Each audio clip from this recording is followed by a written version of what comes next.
કોયડો 1.3 75 ગ્રામ બેન્ઝીનમાં 2.5 ગ્રામ ethanoic એસિડની molality ગણવાની છે, બરાબર છે. તો અહીંયા બે વસ્તુ આપેલી છે, બરાબર છે. વધારે માત્રામાં એને દ્રાવક કહેવામાં આવે છે, ઓછી માત્રામાં એને દ્રાવ્ય કહેવામાં આવે છે, બરાબર છે. અને મોલાલિટીનો સૂત્ર શું હોય? મોલના છેદમાં અથવા દ્રાવકનું વજન કેજીમાં, અથવા તમે એ પણ લઈ શકો છો મોલને વિસ્તૃત કરતા દળના છેદમાં આણ્વિક દળ, દ્રાવ્યનું દળ, ઓકે, ઇન્ટુ દ્રાવકનું વજન કેજીમાં લેવાનું છે, બરાબર. અહીંયા તમને દ્રાવક ખબર પડી ગઈ છે કે આ આપણો દ્રાવક છે, બરાબર છે. અને અહીંયા તમને લોકોને શું આપેલું છે કે ઇથેનોઇક એસિડના, બરાબર, મોલાલિટી તમારે ગણવાની છે એમ તમને કીધેલું છે વિદ્યાર્થી મિત્રો.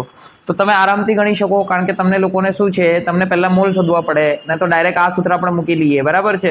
તો દળના છેદમાં આણ્વિક દળ છેદમાં દ્રાવકનું વજન કેજીમાં, તો અહીંયા આપણે લખી દઈશું, અને સ્મોલ એમ લખાય મોલાલિટીને. તો દળના છેદમાં આણ્વિક દળ, કોનો દળ છે ભાઈ? દ્રાવ્યનું દળ છે. તો અહીંયા દ્રાવ્ય શું થઈ ગયો તમારો?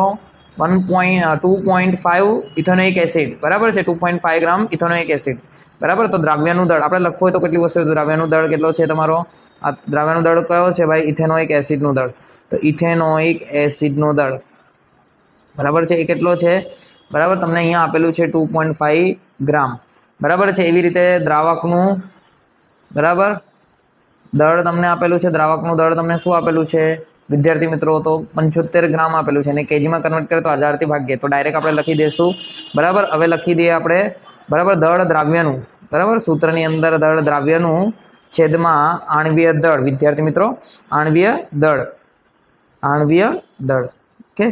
ચાલો, આણ્વીય દળ ગુણ્યા દ્રાવકનું વજન કેજીમાં, વિદ્યાર્થી મિત્રો, ઓકે. બધા સૂત્ર મૂકીએ તો સૂત્ર તો મૂકી દીધું આપણે, કિંમત મૂકી દઈએ, બરાબર. દળ એ છે, બરાબર, દ્રાવ્યનું લેવાનું છે. તો દ્રાવ્ય શું છે આપણો? બરાબર, તો એ તમને ખબર છે કે 2.5, બરાબર, ઇથેનોઇક એસિડ. તમને ખબર છે કે દ્રાવક અને દ્રાવ્ય, જેનો જથ્થો વધારે હોય એને દ્રાવક કહેવાય, જેનો જથ્થો ઓછો હોય એને દ્રાવ્ય કહેવાય, બરાબર. હવે દ્રાવ્ય જે છે 2.5, બરાબર, ગ્રામ છે. આણ્વીય દળ તમારો કેટલો થશે? તો આણ્વીય દળ કોનો? બરાબર, દ્રાવ્યનું જ. તો ઇથેનોઇક એસિડનો 60 ગ્રામ પર મોલ આવે, વિદ્યાર્થી મિત્રો, યાદ જ હોવું જોઈએ, બરાબર છે. આપી દીધું હોય પણ આપણે યાદ રાખીએ તો બહુ સારું, બરાબર. ગ્રામ પર મોલ એ તો તમને આપેલું જ છે.